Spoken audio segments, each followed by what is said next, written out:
গাজায় নতুন চুক্তির ঘোষণা, তবুও থামেনি ইসরায়েলি হামলা।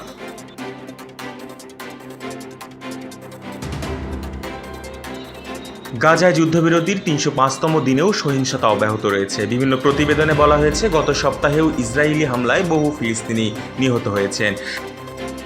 এদিকে যুক্তরাষ্ট্র জানিয়েছে, হামাসকে নিরস্ত্র করার লক্ষ্যে একটি সমঝোতায় পৌঁছানো হয়েছে। তবে হামাস বলেছে, ইসরায়েল আগে গাজা থেকে সেনা প্রত্যাহার না করলে তারা অস্ত্র ত্যাগ করবে না।